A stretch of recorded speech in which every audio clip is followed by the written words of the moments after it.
আসসালামু আলাইকুম সবাইকে। এই ভিডিওতে আমরা শিখব ডেটাবেজের একটা ইম্পর্টেন্ট পার্ট, ডিটিএল অর্থাৎ ডেটা ডেফিনেশন ল্যাঙ্গুয়েজ। তো ডেটা ডেফিনেশন ল্যাঙ্গুয়েজ কি সেটা বলার আগে আমি ছোট্ট একটা অ্যানালজি দিয়ে শুরু করব।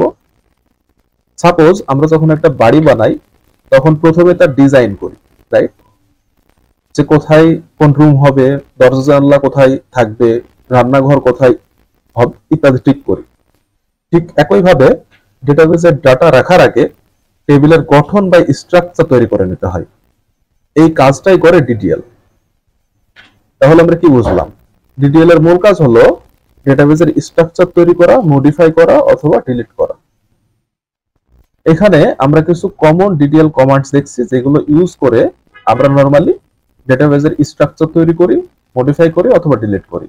তো ফার্স্ট কমান্ড আমরা দেখছি ক্রিয়েট, যেটা দিয়ে আমরা একটা টেবিল ক্রিয়েট করতে পারি অথবা ডেটাবেজ অবজেক্টস ক্রিয়েট করতে পারি। এরপরে আমরা দেখছি অল্টার, অল্টার দিয়ে আমরা ডেটা মডিফাই করে থাকি বা স্ট্রাকচার মডিফাই করে থাকি। এরপর ড্রপ দিয়ে আমরা একটা টেবিল অথবা ডেটাবেস কমপ্লিটলি ডিলিট করে দিতে পারি। এরপরে আরো কিছু কমান্ড আছে ট্রাঙ্কেট এবং রিনেম। সো এখানে আমরা দেখতে পাচ্ছি একটা টেবিল। সো এই টেবিলটা আমরা যদি ডিটিএল ইউজ করে ক্রিয়েট করতে চাই তাহলে আমাদের কি করতে হবে সেটা আমরা মাইস্কুয়েল ওয়ার্কবেঞ্চে যেয়ে দেখব। তার আগে আমি টেবিলটা একটু এক্সপ্লেইন করে নিই। যে এই টেবিলে আমরা দেখছি প্রতিটা কলামের একটা নির্দিষ্ট নাম আছে। তো এই নামগুলাকে, প্রতিটা নামকে বলা হয় এক একটা অ্যাট্রিবিউট। ওকে, তো এখন আমি মাইস্কুয়েল ওয়ার্কবেঞ্চে চলে যাচ্ছি এবং ডিটিএল ইউজ করে কিভাবে এই টেবিলটা ক্রিয়েট করা যায় সেটা আমরা দেখব। সো প্রথমেই আমাদেরকে একটা ডেটাবেস তৈরি করে নিতে হবে। তার জন্য আমি কমান্ড লিখছি ক্রিয়েট ডেটাবেস ডিটিএল এবং এটাকে কন্ট্রোল এবং এন্টার ক্লিক করে রান করে নিচ্ছি। এখন আমাদের ডেটাবেস তৈরি হয়ে গেছে। এখন এটা আমাদেরকে ইউজ করতে হবে। তো ইউজ ডিটিএল লিখে যদি আমরা রান করি তাহলে এটা আমরা এখন ইউজ করতে পারবো। তো এখন এই ডেটাবেজে, ডিটিএল ডেটাবেজে আমরা টেবিল ক্রিয়েট করতে পারবো।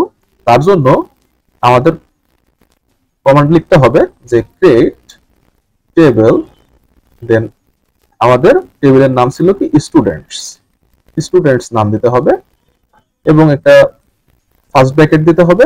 এরপরে আমাদের যে অ্যাট্রিবিউটস গুলা ছিল এই অ্যাট্রিবিউটস এর নাম লিখতে হবে। তো আমি এখানে অ্যাট্রিবিউটস এর নাম লিখছি। ফার্স্ট অ্যাট্রিবিউট ছিল স্টুডেন্ট আইডি।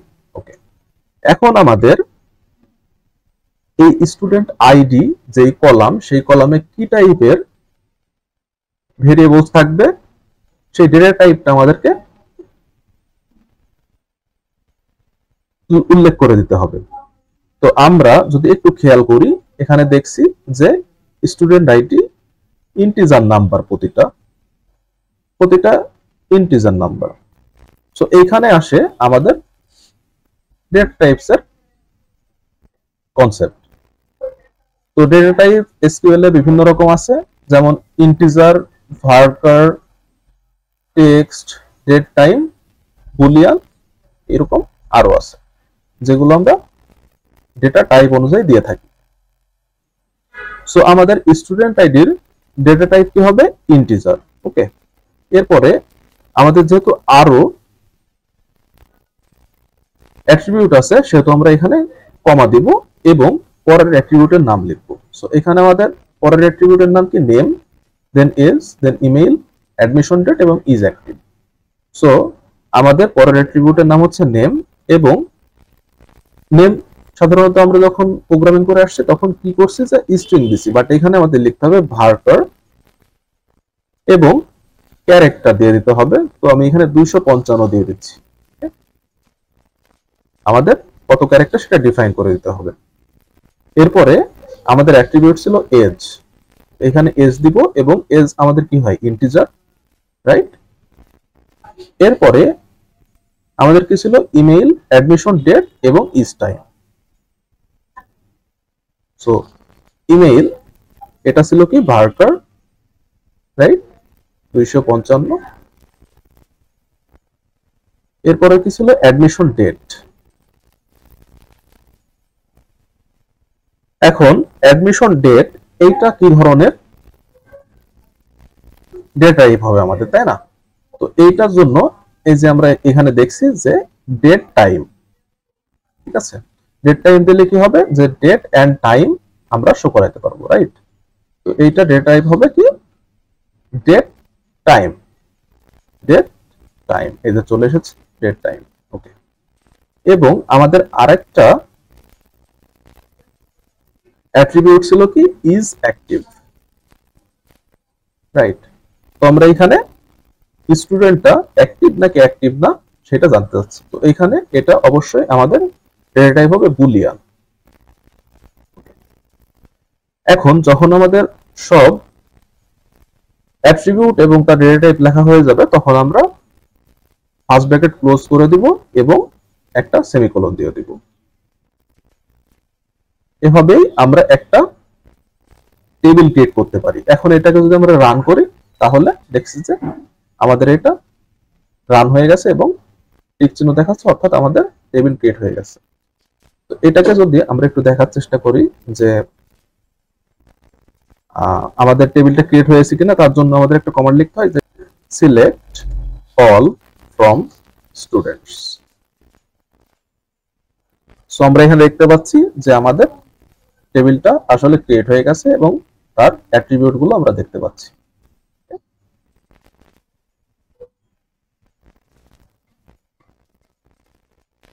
এখন সাপোজ আমরা এই টেবিলে আর একটা অ্যাট্রিবিউট যোগ করতে যাচ্ছি বা অ্যাড করতে যাচ্ছি, তাহলে আমরা কি করব? আমরা কি আবার এই টেবিলটাকে ডিলিট করে দেন আবার নতুন ভাবে ক্রিয়েট করব? না। তো তার জন্য আমরা কি করতে পারি যে এই টেবিলটাকে আমরা মডিফাই করতে পারি কিছু একটা দিয়ে, রাইট? তো এইখানে আসবে আমাদের অল্টারের ইউজ। ওকে, এই যে আমরা এখানে দেখেছিলাম যে অল্টার, রাইট? সো অল্টার দিয়ে আমরা এই টেবিলে একটা অ্যাট্রিবিউট অ্যাড করে ফেলতে পারি। তার জন্য কি করতে হবে? অল্টার টেবিল স্টুডেন্টস, এবং আমরা যেহেতু অ্যাড করব সেহেতু লিখতে হবে অ্যাড এবং অ্যাট্রিবিউট একটা কলামের নাম, তাই না? তো লিখতে হবে কলাম। সাপোজ আমরা লিখতে যাচ্ছি টাউন। ওকে, একটা অ্যাড কলাম অ্যাড করতে যাচ্ছি যার নাম হবে টাউন। তো টাউন, এবং এটা কি টাইপ, এই ডেটা টাইপ কি সেটা আমাদেরকে এখানেই লিখে দিতে হবে। তো এটা কি ভার্কার, এবং ক্যারেক্টার আমি দিচ্ছি 50। ওকে, এখন এটাকে যদি আমরা রান করি দেন আমরা দেখতে পাচ্ছি যে এটাও তৈরি হয়ে গেছে, অর্থাৎ টাউন কলাম তৈরি হয়ে গেছে। তো এটা দেখতে হলে আমাদেরকে আবার সিলেক্ট অল ফ্রম স্টুডেন্টস যদি আমরা রান করি তাহলে দেখতে পাচ্ছি এখানে টাউন নামে আরেকটা টেবিল অ্যাড হয়ে গেছে। ওকে, সরি, অ্যাট্রিবিউট অ্যাড হয়ে গেছে। এখন সাপোজ আমি এই যে আমাদের ইমেইল আছে, এই ইমেইলের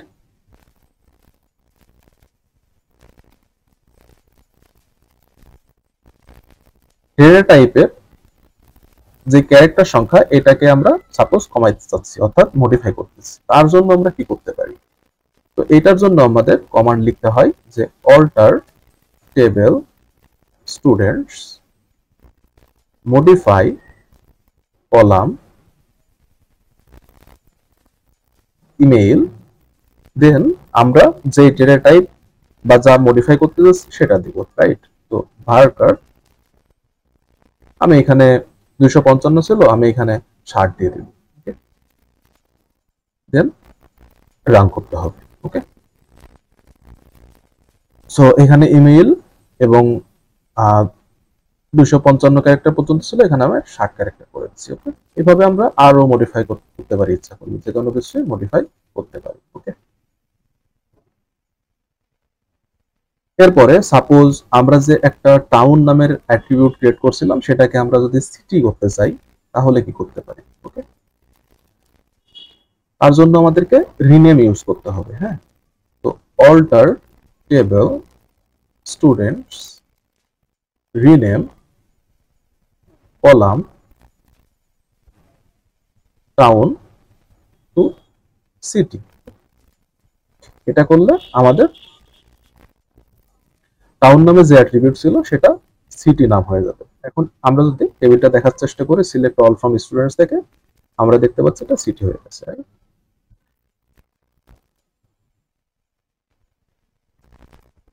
সো অল্টারের এমন অনেক ইউজ আছে যেগুলো আমরা আরো পরে শিখব। এখন আমরা একটা ইম্পর্টেন্ট টপিক শিখব যেটা হচ্ছে কনস্ট্রেন্টস। ওকে, তো কনস্ট্রেন্টসটা কি একটু যদি আমরা এই টেবিলটা খেয়াল করি যে এখানে স্টুডেন্ট আইডি, এটা কিন্তু প্রতিটা স্টুডেন্ট আইডি কিন্তু ইউনিকলি আইডেন্টিফাই করতে পারতেছি আমরা, রাইট? যে এখানে প্রথম স্টুডেন্ট আইডি 1, দেন দ্বিতীয় স্টুডেন্ট আইডি 2, তৃতীয় স্টুডেন্ট আইডি 3।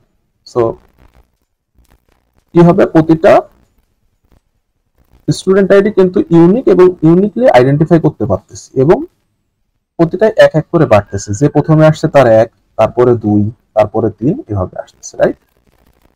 সো এইখানে আসে আমাদের কনস্ট্রেন্টস এর ধারণা।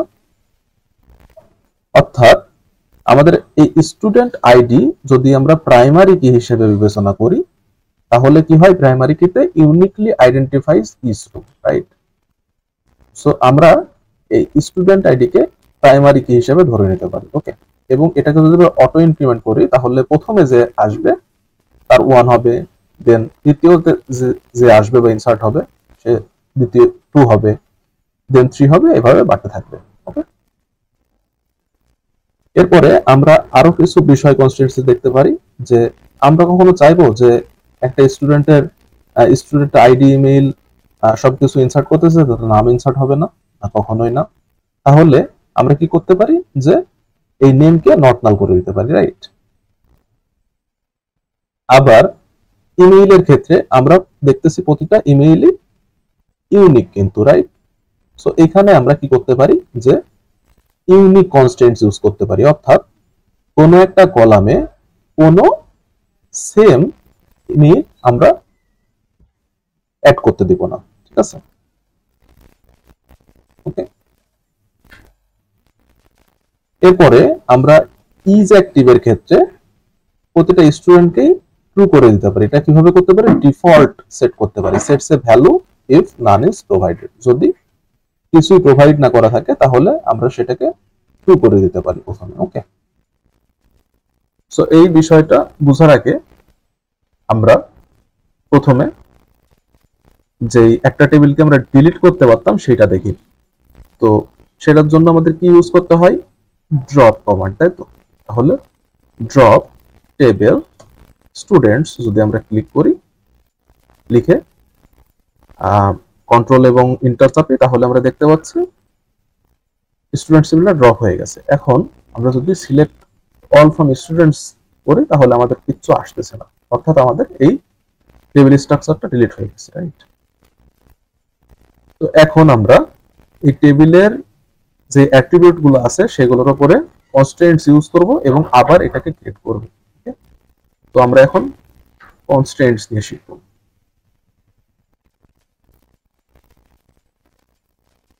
সো আমরা এখানে দেখতেছিলাম যে স্টুডেন্ট আইডিতে প্রাইমারি কি ইউজ করা যায় এবং অটো ইনক্রিমেন্ট ইউজ করা যায়, রাইট?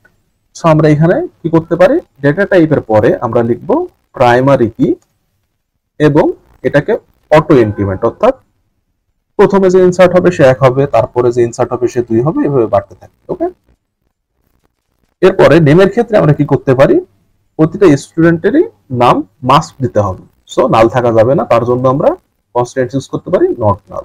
ওকে, এরপরে ইমেইলের ক্ষেত্রে আমরা কি দিতে পারি, যে ইমেইলের কলামে কোনো ধরনের ডুপ্লিকেট ইমেইল, অর্থাৎ দুইজনের এক ইমেইল হতে পারে না। সো এটাকে ইউনিক হতে হবে, কলামটাকে আমরা ইউনিক করে দিব। সো এখন যদি আমরা